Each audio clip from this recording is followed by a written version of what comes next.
by 10,000. Hopefully 10,000%.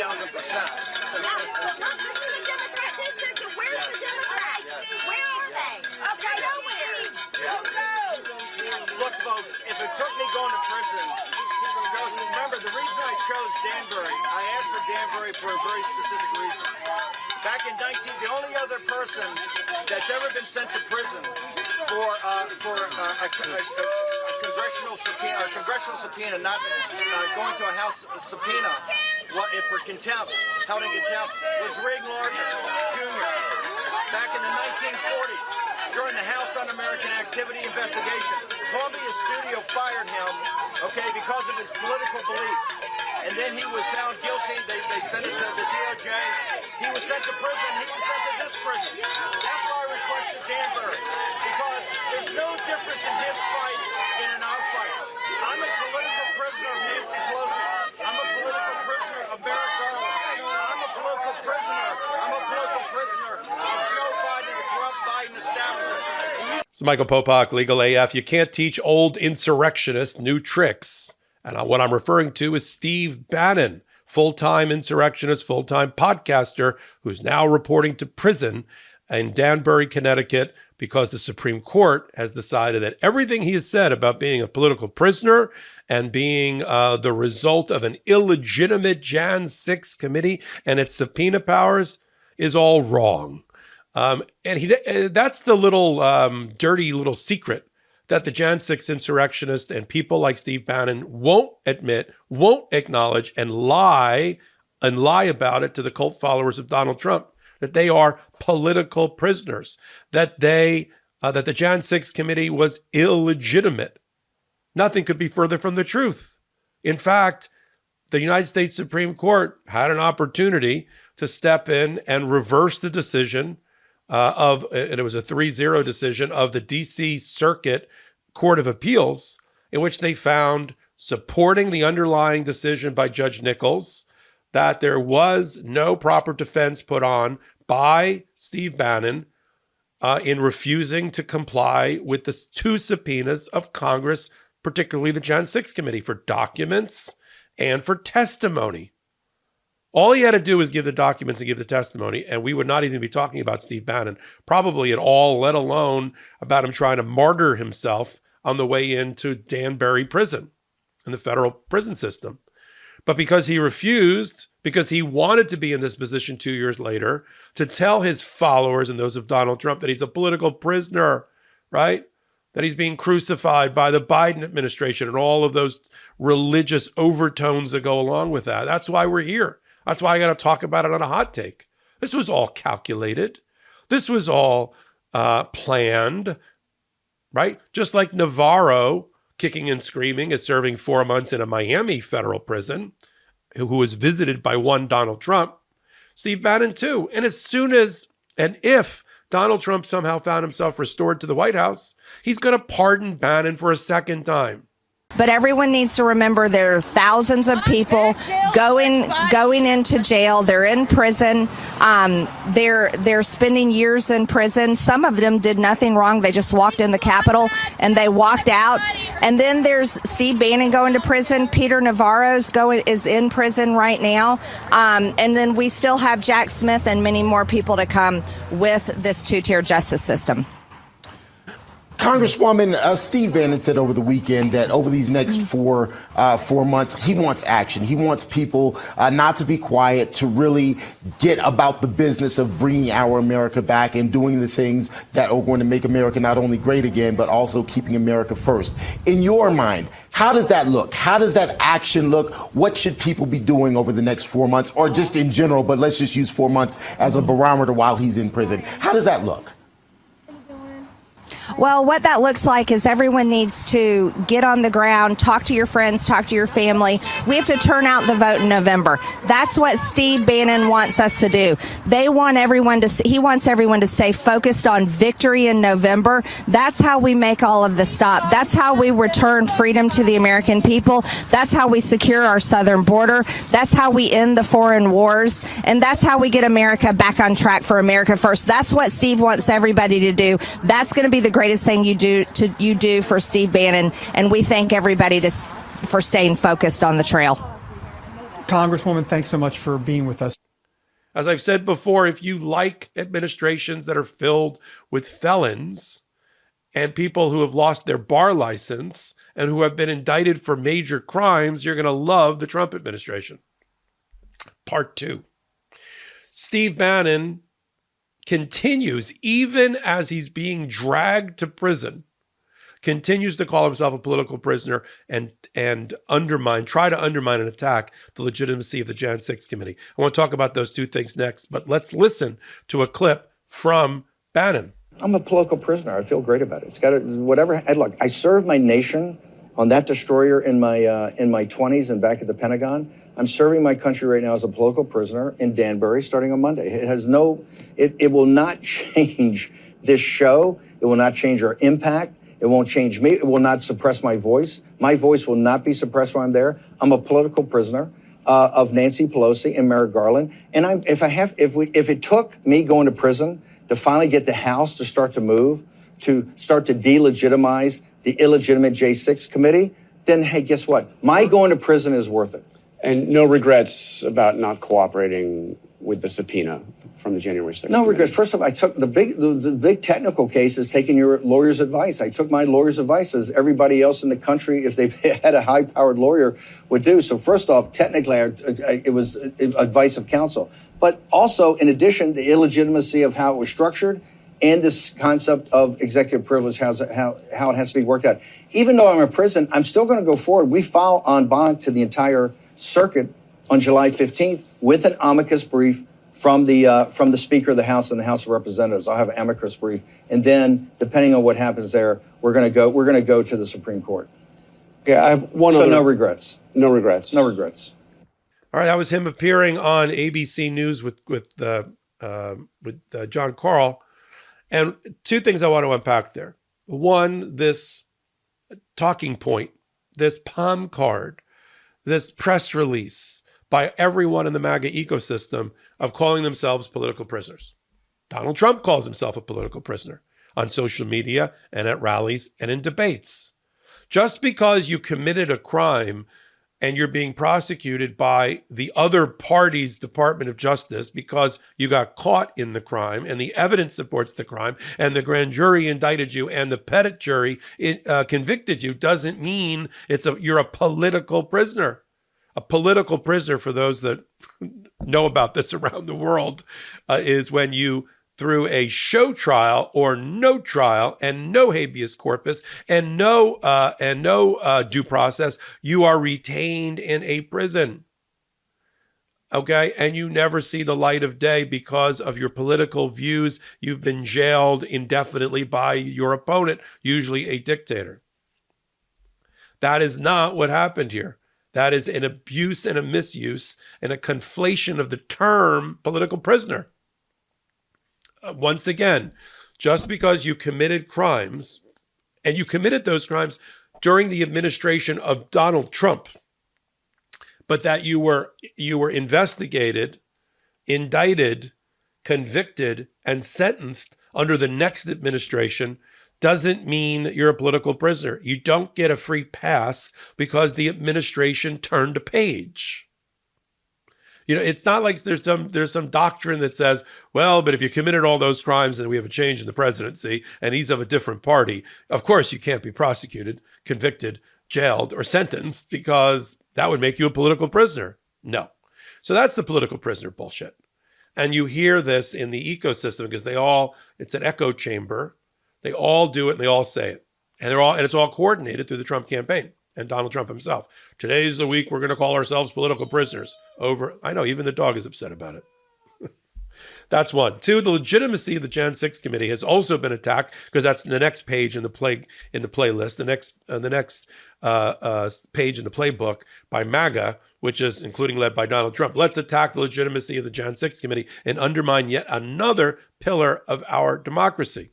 The Jan6 Committee and its subpoena power has been upheld time and time again by dozens of courts, federal courts, starting in California, ending the District of Columbia, and everything in between. Every federal judge that has had to deal with the issue of whether the Jan6 Committee is legitimate and or has sufficient subpoena power to do what it did has answered in the affirmative. They do.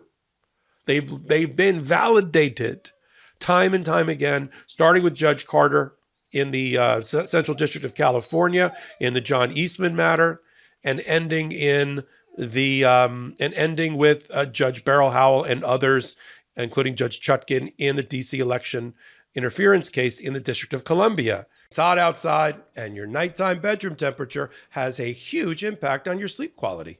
If you wake up too hot or too cold, I highly recommend you check out Miracle Made's bed sheets.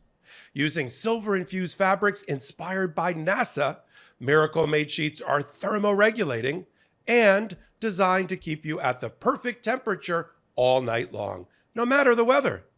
So you get better sleep every night.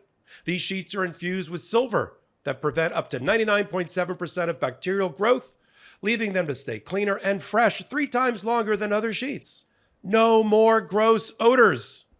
Miracle sheets are luxuriously comfortable without the high price tag of other luxury brands, and feel as nice, if not nicer, than sheets used by some 5-star hotels. Stop sleeping on bacteria. Bacteria can clog your pores, causing breakouts and acne. Sleep clean with Miracle. Go to trymiracle.com/legalaf to try Miracle Made sheets today. And whether you're buying them for yourself or as a gift for a loved one, if you order today, you can save over 40%. And if you use our promo code LegalAF at checkout, you'll get 3 free towels and save an extra 20%. Miracle is so confident in their product, it's backed with a 30-day money-back guarantee. So if you aren't 100% satisfied, you'll get a full refund. Upgrade your sleep with Miracle Made.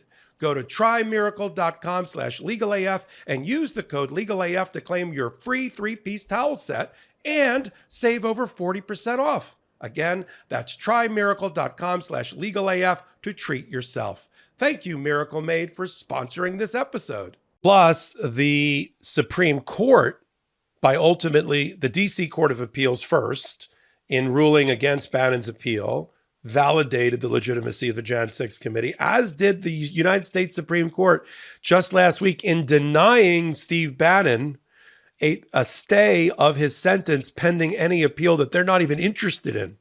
Steve Bannon couldn't even get 4 votes of the 9 of the United States Supreme Court to take up his cause, let alone 5 to reverse his conviction. And we know that by the vote count. You're doing badly in MAGA world if you can't get the 6 MAGA justices. You can't get 4 out of those 6 votes or 5 out of those 6 votes. They got it. He got at most 3, maybe 2, maybe just Alito and Thomas. That's all that was interested in denying his stay. That in itself validates the legitimacy of the Jan6 Committee. Now, MAGA in Congress, who have so much time on their hands because they're a do-nothing Congress that has done nothing for the American people and are busy just going after Hunter Biden and revenge porn and showing his junk and going after Secretary Mayorkas about the border and trying to impeach everybody and calling it the Biden crime family in order to project about the Trump crime family. They decided to try to pass a resolution a couple of weeks ago to declare, almost 3 years later, the Jan6 Committee illegitimate. Why? Because it didn't have enough Republicans on it, because the Republicans refused to participate on it, because McCarthy wanted to put Jim Jordan and others on there, and Representative Perry, and also and make it a Trojan horse to send in Republicans who just wanted to disrupt the committee's work. Nancy Pelosi appointed 2 Republicans, the 2 that wanted to serve, that were statespeople. One lost a job and the other one didn't run. Kinzinger and Liz Cheney, who was the vice chair, by the way, of the committee. That's a bipartisan Jan6 committee we could all get behind, like the Watergate committee that prosecuted the last kleptocracy that was in office in the Nixon administration. So the Supreme Court validated it, because if it didn't validate the legitimacy of the, if 5 or more Supreme Court justices felt the Jan6 Committee was illegitimate, then its subpoena power would be illegitimate, and then Steve Bannon wouldn't have been convicted. But they rejected that argument again. Put a pin in it. The Jan6 Committee was legitimate. Its subpoena power properly exercised. And the attempts by MAGA now to say that it was illegitimate and all the subpoenas should be vacated and withdrawn after these people have been sentenced is just ridiculous. It's just political theater. It has nothing to do with the law or the intersection of law and politics that we like to cover here. I want to continue to cover Steve Bannon because he can't be let off the hook for what he did. He not only used his bully pulpit of his podcast to reinforce the legitimacy of an illegitimate, now criminal presidential candidate and try to have that criminal former president cling to power. But he even went to the Willard Hotel, which, by the way, I've been to for breakfast. Great breakfast. But they went to the Willard Hotel and they took a command center with Mike Flynn. Listen to this group of this band, this rogues gallery. Giuliani, Mike Flynn, and Steve Bannon and others are all in this room as a nerve center, as the war room to try to cling to power. That's why they use vocabulary like this, the war room. Donald Trump calls the Jan6 insurrectionists warriors. Right. It's a war against democracy. That's who it's against.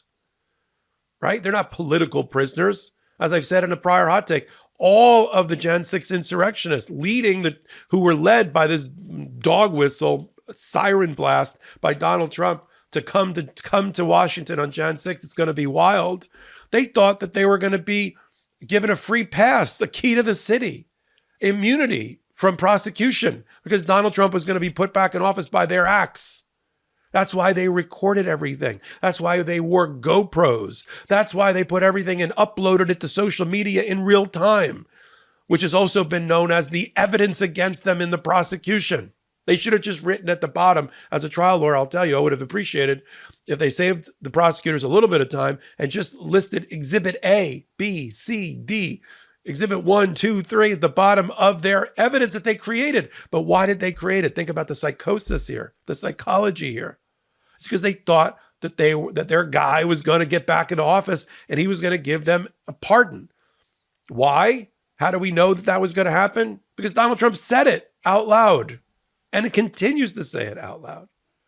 So even though there's a little bit of Bannon fatigue, I think it's important as an exemplar, as a model for what a proper prosecution and sentencing and our appellate system will provide. And now, because he's screwed around so long and has now found out that he's going to be in prison during the election and during the heart of the campaign, because he's just went in July, and he's not coming out till December, Steve Bannon. Now, he'll find a way to do his podcast.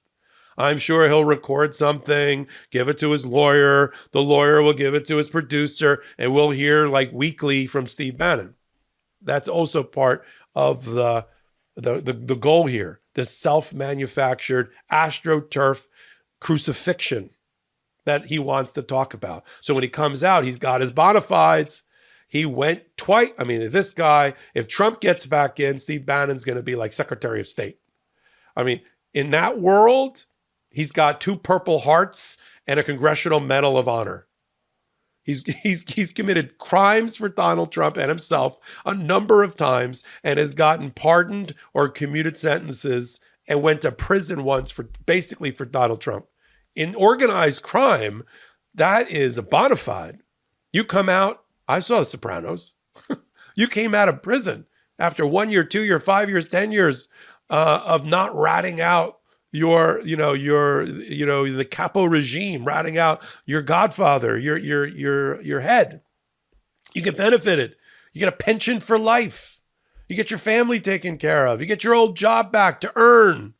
That's what's going to happen here.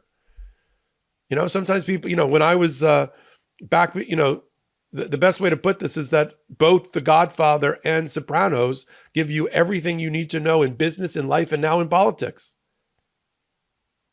It's maddening, but we try to make sense of it all right here on Legal AF on the MeidasTouch Network every Wednesday and Saturday at 8 p.m. Eastern Time. Join us. You can watch us on YouTube. Free subscribe to the MeidasTouch YouTube channel, or wherever you get your podcast from in audio, all major audio podcast platforms. Until my next hot take, give me a thumbs up in the meantime. Leave a comment. It helps with the algorithmic gods. Until my next Legal AF, this is Michael Popok reporting. Heary, heary, Legal AF Law Breakdown is now in session. Go beyond the headlines and get a deep dive into the important legal concepts you need to know and we discuss every day on Legal AF. Exclusive content you won't find anywhere else, all for the price of a couple of cups of coffee. Join us at patreon.com/legalaf. That's patreon.com/legalaf.